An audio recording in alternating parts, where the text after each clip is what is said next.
अब हम चलते हैं हमारी दूसरी किताब पे, power of the subconscious mind by doctor Joseph Murphy and the miracles of sleep वाला चैप्टर हम कर रहे हैं। जब हमने कल पढ़ा था कि स्लीप मिनिमम 6 घंटे की बहुत जरूरी है। अगर किसी को लगता है मुझे इतनी नींद नहीं चाहिए, तो डॉक्टर मर्फी ने लिखा है that person is fooling themselves.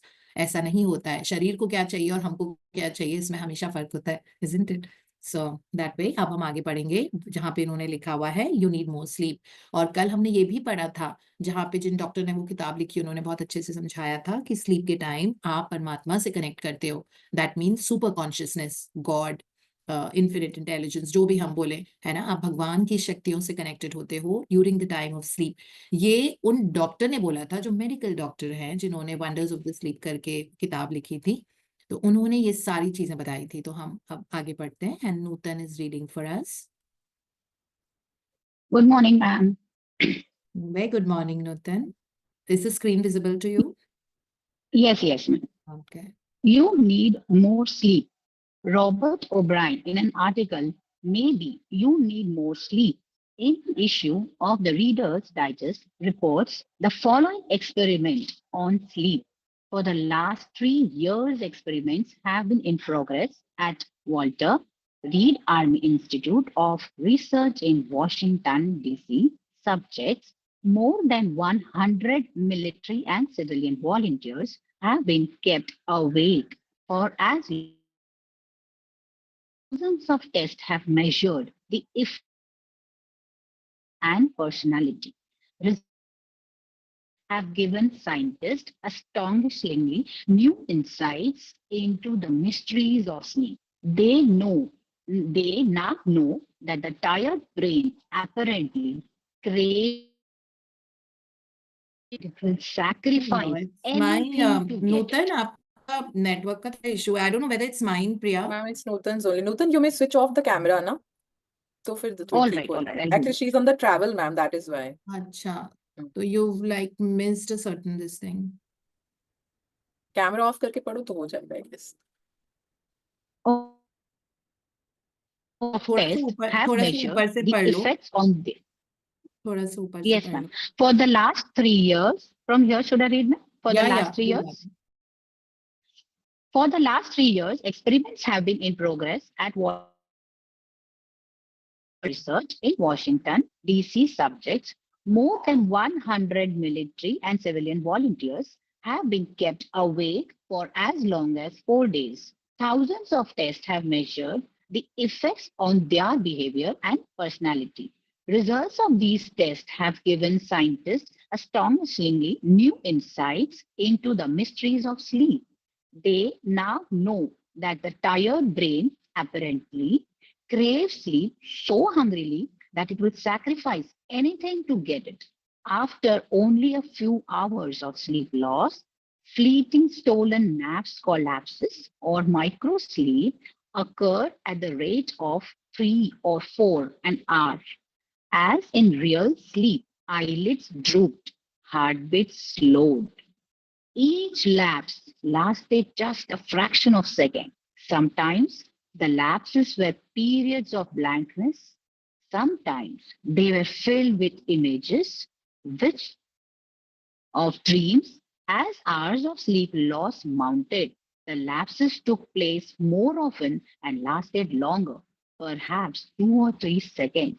Even if the subjects had been piloting an airliner in a thunderstorm, they still could not have resisted microsleeps for those few priceless seconds. And it can happen to you, as many who have fallen asleep at the wheel of a car can testify.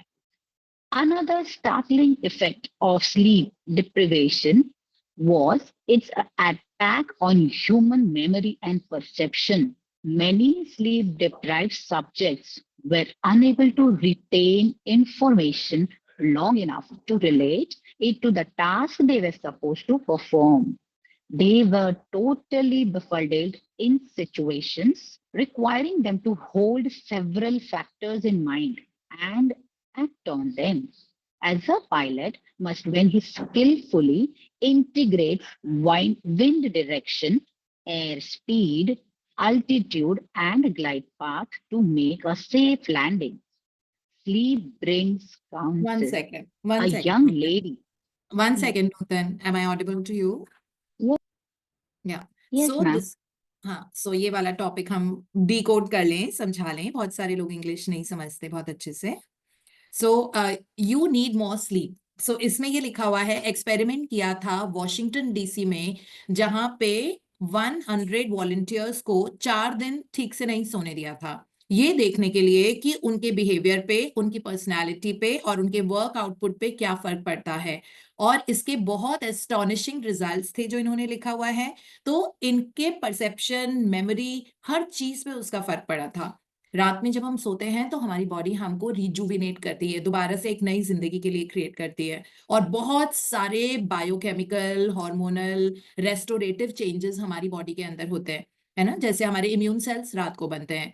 अगर आपने सुबह भी workout किया है लेकिन fat loss आपका रात को होगा. फिर अगर आपने बहुत स्ट्रेंथ ट्रेनिंग सुबह की है तो आपकी जो मसल रिपेयर और वो सब होता है वो रात को होता है ना. सारी बॉडी की जो फैक्ट्रीज हैं एंजाइम्स की, वो कब खुलती हैं? रात को खुलती हैं. सो क्लीनिंग कब होती है बॉडी की? आपने कभी भी देखा होगा सुबह का यूरिन बहुत वार्म होता है और बहुत ज्यादा येलोइश होता है. व्हाई? बिकॉज रात में जब आप सोए हो तो पूरी बॉडी की क्लीनिंग हो रही थी, है ना. कभी कभी ब्रेन टायर्ड हो जाते हैं, सुबह उठ के बहुत फ्रेश फील करते हैं. तो इन 100 लोगों को जिनका एक्सपेरिमेंट किया था, 100 मिलिट्री के लोग थे, इनका आउटपुट देखने के लिए किया था कि 4 दिन इनको अच्छे से सोने नहीं दिया था, और उसके बाद देखा था तो इनके बिहेवियर में हर चीज में बहुत ज्यादा डिफरेंस आया था. प्लस ये लैप्सेस जा रहे थे. लैप्सेस का मतलब होता है बीच बीच में, जैसे नींद का झोंका बोलते हैं इसको हिंदी में. इनको झोंके आ रहे थे नींद के बार बार, जिसको हम माइक्रो स्लीप बोलते हैं, है ना. माइक्रो स्लीप लगातार, और अगर वो जितना और समय के चलते चलते ये और ज्यादा उनके साथ होने लगा, दैट और फिर जो इनके बॉडी में डैमेज थे वो डेफिनेटली मेजर किए गए कि डैमेज इनके बहुत ज्यादा थे. सो पहले इसमें लिखा हुआ था कि हर लैप्स होता था वो फ्रैक्शन ऑफ अ सेकेंड के लिए होता था, और धीरे धीरे वो बढ़ता गया. It would start it lasted longer. फिर इसमें बताया हुआ है कि हमने देखा है कई लोग ड्राइव करते करते सो गए, या इमेजिन कि वो पायलट हैं और वो मतलब ऑफ कोर्स प्लेन को मॉनिटर कर रहे हैं. तो इसमें लिखा हुआ है जैसे थंडर स्टॉर्म में जा रहे हैं, इमेजिन उनके लैप्स हो गए, उनको लैप्स आ गया, मतलब उनका एकदम नींद का झोंका आ गया और आंखों के सामने पूरी ब्लैंकनेस हो गई, ब्लैकआउट हो गया. तो ऐसे ऐसे चेंजेस होते हैं. प्लस मल्टीट्यूड चेंजेस उनके शरीर में होते हैं. इम्यूनिटी लेवल कहते हैं कि अगर आपकी आधे घंटे की नींद अगर कम होती है तो आपको 5 दिन उतने इम्यून सेल्स बनाने में लगते हैं. तो ये छोटी छोटी चीजों को हम रियलाइज नहीं करते. इसीलिए अर्ली, और ये तो इसमें सिर्फ स्लीप के बारे में लिखा हुआ है, sleep at any time, but ये early part of the sleep में ये सारे चेंजेस, गुड चेंजेस जो हमारी बॉडी में होते हैं ना, रिवाइविंग, कंस्ट्रक्टिव, रिजुविनेटिंग, ये रात को 10 बजे से 1:30-2 बजे तक होते हैं. तो रात को 10 PM से 2 AM की जो स्लीप होती है, उसमें सबसे गहरी नींद, उसको नॉन रेम स्लीप बोलते हैं माइंडली, उसमें सबसे गहरी नींद इंसान को आती है ना. और उस वक्त आपकी बॉडी में इतने अमेजिंग चेंजेस होंगे that you will feel that जितने भी जल्दी सोने वाले लोग हैं उनकी मेमोरी अच्छी होगी, उनका productive, they will be more productive, इनकी परफॉर्मेंस बेटर होगी. व्हाई? बिकॉज ब्रेन बहुत अच्छे से चलता है, बहुत शार्प होता है. पर्सनैलिटी, मेमोरी, आदतें, परसेप्शन सब डिफरेंट होगा अगर आप जल्दी सोते हो. So first part of the sleep में ही हमारे सारे रेस्टोरेटिव चीजें होती है. Second part of the sleep जो हमारा होता है रात को 1:30-2 बजे से लेके 3 बजे तक, वो इंटरमीडिएट स्लीप होती है. डेफिनेटली उसमें body needs the rest, body rest कर रही होती है उस टाइम. और जो 3 से लेके 3:30 से 5:30 तक की होती है वो तो बिल्कुल अल्फा स्टेट में हो जाते हैं. उसमें ये होता है कि अगर कोई रूम में भी आ गया तो आपकी आंख खुल जाएगी, या आपकी नींद को टूट जाती है अगर 3:30-4 बजे, तो आपको दोबारा नींद भी नहीं आएगी अगर आप 10 बजे सो गए थे तो, बिकॉज बॉडी को जितना कोटा चाहिए था नींद का उतना मिल गया है. तो इसीलिए पूरी रात की जो नींद है ये 3 पार्ट्स में डिवाइडेड होती है. तो फर्स्ट पार्ट सबसे इंपॉर्टेंट होता है 10 से लेके 2 बजे तक का. अगर उस वक्त अगर आप जगे हुए रहते हो तो आपको हमेशा हेल्थ में इश्यूज रहेंगे, मेमोरी में रहेंगे, and with the passage of time ये डिटीरियोरेट ही होता रहेगा. और मैंने जो कंटेंट्स लिखे हुए हैं तो उसमें हमने ये भी बताया है कि डिमेंशिया यानी कि फॉरगेटफुलनेस की बीमारी, अल्जाइमर्स और एंगर, इरिटेशन, डिप्रेशन, ये तभी होता है जब आप first part of the sleep को नहीं लेते हो, like when you not sleeping in the first part of the night. So इसीलिए बहुत जरूरी होता है कि सनसेट के 3 घंटे के अंदर अंदर आप सो जाओ, और ब्लू लाइट से दूर रहो. ब्लू लाइट क्या? फोन की लाइट, लैपटॉप की लाइट, किंडल की लाइट, टेलीविजन की लाइट, इनको ब्लू लाइट बोला जाता है, इनके ब्लू वेव्स होते हैं. और ये बहुत ज्यादा डिटीरियोरेट करती हैं हमारी आंखों को भी और हमारे ब्रेन को भी, और ब्रेन के सेल्स में बहुत डीजेनरेशन होना शुरू हो जाता है ब्लू लाइट की वजह से, वो भी सोने के 45 मिनट्स टू 1 आवर पहले। और ब्लू लाइट की वजह से हमारा स्लीप हार्मोन मेलाटोनिन जो है वो नहीं निकलता है। ठीक है, जब तक ऑप्टिक नर्व यानी कि आंखों की नर्व स्टिमुलेटेड रहती है, जगी रहती है, क्योंकि आप अपने आप को जगा के रखे हुए हो, है ना, तब तक आपका मेलाटोनिन नहीं निकलेगा। आपका वो जो स्लीप वाला सेगमेंट है, हॉर्मोन्स है, वो शट डाउन पे होता है, वो उसके दरवाजे ही नहीं खुलते हैं पीनियल ग्लैंड के। पीनियल ग्लैंड के अंदर होता है मेलाटोनिन, वो पीनियल ग्लैंड के दरवाजे ही नहीं खुलेंगे तो मेलाटोनिन कैसे ब्लड में आएगा? और मेलाटोनिन जब तक ब्लड में नहीं आएगा तब तक आपको नींद आएगी नहीं। तो लोग अपनी आदतों के शिकार हैं जिसके कारण उनको स्लीप में या मेमोरी में दिक्कत है। कई बार बोलते हैं ना, I am very forgetful. So many people, I mean, say that I don't remember things, I am so forgetful. While there are people who are very sharp और उनकी memory with the passage of age better होती जा रही है, मेरी memory तो better होती जा रही है। मैंने कभी भी कोई किताब में कुछ पढ़ा होता है 2 साल पहले, मुझे पहले ये सब याद नहीं रहता था। अब जैसे जैसे मेरी उम्र बढ़ती जा रही है ना, मुझे और अच्छे से याद रहता है। मतलब लिटरली मुझे पेज नंबर्स भी याद रहते हैं कि उस वाले पेज नंबर पे मैंने ये देखा था, उस दिन मैंने ये पहन रखा था, उस दिन I did this and I went there, you know. So at this age अगर मुझे इतना याद रहता है, दैट मीन्स क्रेडिट स्लीप को जाता है क्योंकि मैं तो अपना स्लीप से कॉम्प्रोमाइज नहीं करती। किसी को अच्छा लगे, बुरा लगे, ये लगे, I don't do let night parties, I don't, because मेरी हेल्थ मेरे हाथ में है, आपकी हेल्थ आपके हाथ में है। या तो आप यस मैन बनते जाओ लोगों को खुश करने के, oh it is so much fun to do this, is not fun if you are constantly sleeping late. Your body cries from inside, है ना। बहुत सारे हार्मोनल चेंजेस होते हैं, वजन नहीं कम हो रहा है तब भी ये रीजन होता है, बिकॉज आपके सारे नेगेटिव हार्मोन्स आपके ब्लड में हाई रहते हैं। अगर आप नहीं सोते हो, एक दिन भी अगर आप नहीं सोए हो ठीक से, मान लो 1 day you have made it let night, अगले दिन आपका ग्रेलिन लेवल हाई होगा। ग्रेलिन एक बहुत नेगेटिव हार्मोन होता है, it's called GHRELIN। It's not a science की क्लास, मैं आपको एविडेंस के साथ बता रही हूँ। इट्स नॉट दैट आपको याद रखने की जरूरत है सारी चीजें, है ना। सो ग्रेलिन लेवल अगर आपका ज्यादा है पूरे दिन भर में, क्योंकि आप कल रात को लेट सोए थे, ग्रेलिन का हार्मोन का काम होता है आपका मेटाबॉलिज्म को बहुत लो करना और आपको कार्बोहाइड्रेट क्रेविंग्स। तो आप में से जो लोग भी बोलते हो कि मुझे कभी कभी स्वीट क्रेविंग्स होती है, मुझे मीठा खाने का मन करता है, या बहुत मैदा खाते हो या जंक फूड खाते हो, या it is all coming, ghrelin level आपको हेल्दी नहीं खाने देता। वो आपको उल्टी सीधी चीजें, आपको ना स्वीट की क्रेविंग्स होगी, आप देखोगे जलेबी रबड़ी और टिरामिसू या इस तरह के डिजर्ट्स, आपको क्रेविंग होगी कि let me eat a piece of it, है ना, मन करेगा, क्योंकि ये ग्रेलिन का काम होता है। और वो आपका ओबेसिटी बढ़ाता है, आपका पेट बाहर निकलना शुरू हो जाएगा अगर आप ठीक से नहीं सोगे तो, टमी बाहर आ जाता है ना। ये सारी चीजें भी होती है। और वेट लॉस को शट डाउन मोड पे डाल देता है, बॉडी के अंदर ऑक्सीडेशन ऑफ फैट नहीं होता अगर ग्रेलिन लेवल आपका। ग्रेलिन क्यों हाई होता है? क्योंकि आप 10:30 बजे के बाद सोए हो, इसलिए। ठीक है, तो ये एडिशनल इनपुट था सबके लिए। सो अब हम चलते हैं अपने नेक्स्ट टॉपिक पे। Sleep brings counsel. A young lady in Los Angeles who listens to my morning radio talks told me that she had been offered a lucrative position in New York City at twice her present salary. She was wondering whether to accept or not and prayed prior to sleep as follows. The creative intelligence of my subconscious mind knows what is best for me.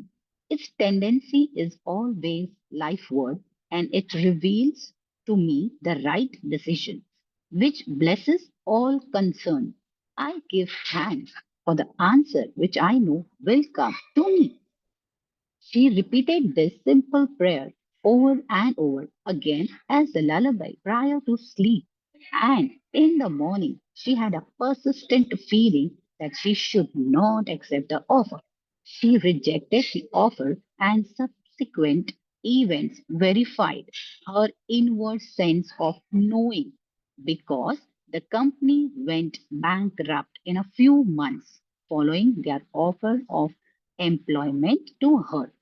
The conscious mind may be correct on the facts objectively known, but the intuitive faculty of her subconscious mind saw the failure of the concern in question and prompted her accordingly. सो ये sleep brings council का मतलब है हमारी counselling भी करता है बहुत अच्छे तरीके से, अपने आप को राइट डिसीजन लेने में हेल्प करता है। तो इसमें एक लड़की का एक्सपीरियंस है, उसको बहुत ल्यूक्रेटिव जॉब मिली, वो ऑलरेडी काम कर रही थी लेकिन उसकी सैलरी एकदम डबल हो गई और न्यूयॉर्क में उसको रेलोकेट करना था बिकॉज उसको जो नई जॉब मिली थी वो वहां से मिली थी।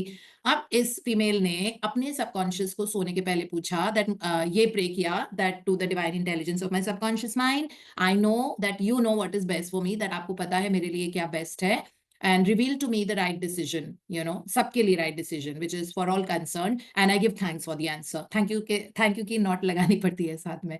So and give thanks for the answer and I know that that answer will come to me। मतलब अगर हिंदी में बोले तो उसने अपने अपने अंदर के जो डिवाइन है, जो हमारे सबकॉन्शियस माइंड है, अपने सबकॉन्शियस अपने अवचेतन मन को बोला कि दैट मुझे पता है कि आपको करेक्ट आंसर पता है और मैं थैंक यू बोलती हूँ मुझे करेक्ट डिसीजन लेने में हेल्प करने के लिए, जो सिर्फ मेरे लिए नहीं सबके लिए बहुत अच्छा हो, और मुझे पता है कि मेरा डिसीजन जो भी मेरे सबकॉन्शियस माइंड से अवचेतन मन से आएगा वो करेक्ट होगा। तो ये बोल के वो सो गई।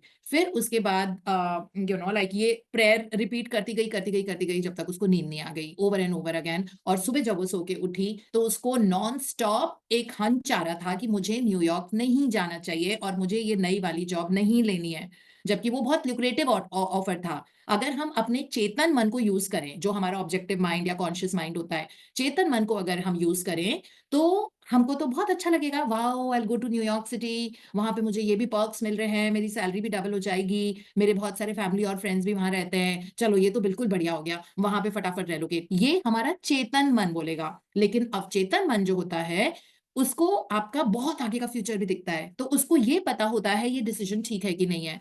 तो अवचेतन मन से वो डिसीजन रिजेक्ट हो गया, है ना, बिकॉज उस लड़की को वो हंच आ गया सुबह दैट मुझे नहीं ज्वाइन करना चाहिए वहां पे।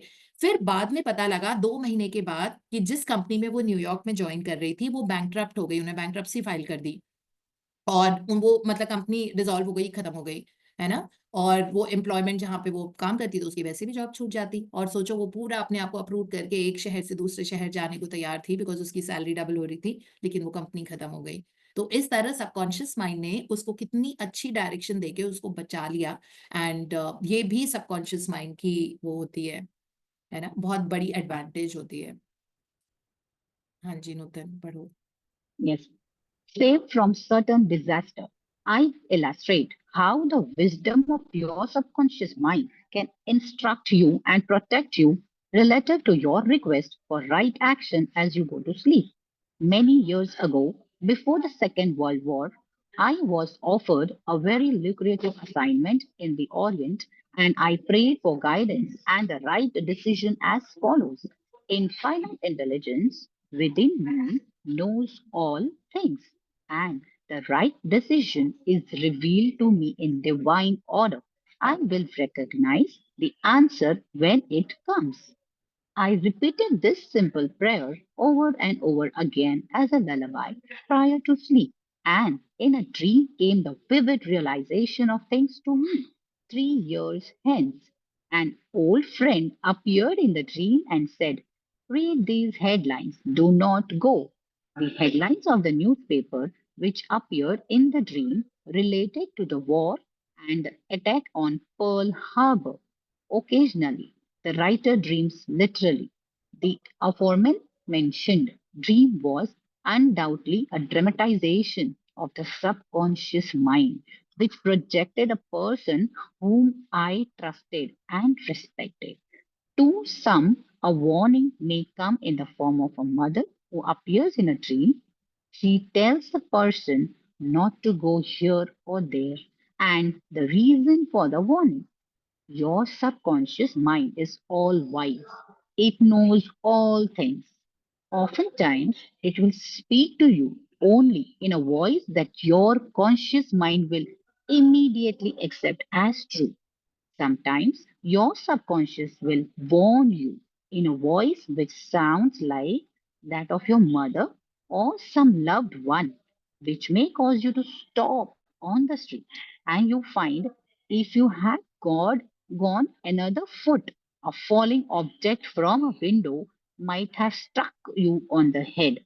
My subconscious mind is one with the universal subconscious, and it knew the Japanese were planning a war, and it also knew when the war would start. So Doctor, Anutar you will only be able to read so much today. Yes, It's ma'am. already 7. Thank you so much for your beautiful reading. It's always a pleasure to listen to you. My pleasure. Thank you very much, ma'am. Thank you सो इस वाले topic में बहुत सारी ऐसी चीजें बताई है। उस पर्सन को रेलोकेट किया था वर्ल्ड वॉर 2 के बाद असाइनमेंट में ओरिएंट में। उसने अपने सबकॉन्शियस को कहा please reveal to me the answer if I should go और नॉट, बिकॉज उसको ऑप्शन था नहीं जाने का। और उसका बहुत पुराना फ्रेंड उसकी ड्रीम में आया और उसको कह रहा था डोंट गो डोंट गो। बाद में पता लगा कि जहाँ पे वो जा रहा था वहां पे पर्ल हार्बर अटैक जो होने वाला था, ये उसके पहले की बात है ना। इस तरह इसमें लिखा हुआ है कि सबकॉन्शियस माइंड में कभी भी अगर आप रात में कोई क्वेश्चन पूछते हो तो someone who you really trust वो आपके सपने में आके आपको गाइड करेगा कि ये करो या नहीं करो। जैसे इसमें बताया हुआ है कि कभी आपके सपने में मदर आके बोलेंगी कि यहीं रुक जाओ बिकॉज आगे कोई बहुत बड़ा सा पत्थर ऊपर से कहीं नीचे गिरने वाला है, लाइक अ फॉलिंग रॉक और फॉलिंग ऑब्जेक्ट गिरने वाला है। तो आपको वो चीज कुछ ऐसा हो जाएगा कि आप वापस आ जाओगे। मतलब कोई पीछे से आवाज लगा रहा है ना, आप एकदम से टर्न करके देखोगे कि अरे मेरी आवाज आ रही है, मेरा नाम किसी ने पुकारा, और आप पीछे मुड़ के देखोगे एकदम से, फिर पता लगेगा आगे से कुछ बहुत जोर से गिरा है, बिकॉज वो एक्चुअली आपको रोक रहा था या आगे कोई एक्सीडेंट होना था। तो आपको सबकॉन्शियस माइंड आगे जाने ही नहीं देगा। कुछ ना कुछ ऐसा हो जाएगा, गाड़ी स्टार्ट नहीं होगी। अब उस वक्त हमें लगेगा मेरी गाड़ी क्यों नहीं स्टार्ट हो रही है, अभी खरीदी थी, अभी तो कोई प्रॉब्लम भी नहीं है। वो गाड़ी इसलिए स्टार्ट नहीं हो रही थी बिकॉज अगर वहां पे जाते तो आप फंस जाते, क्योंकि वहां पे कुछ अनहोनी होनी थी। इस तरह से तो हमें लगातार अपने सबकॉन्शियस से प्रोटेक्शन मिलती रहती है।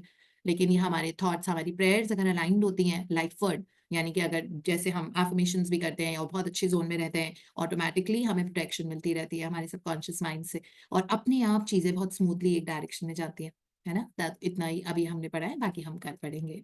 सो thank you so much for being wonderful and for your response, and thank you to everybody on the YouTube as well जो बाद में सुनते हैं।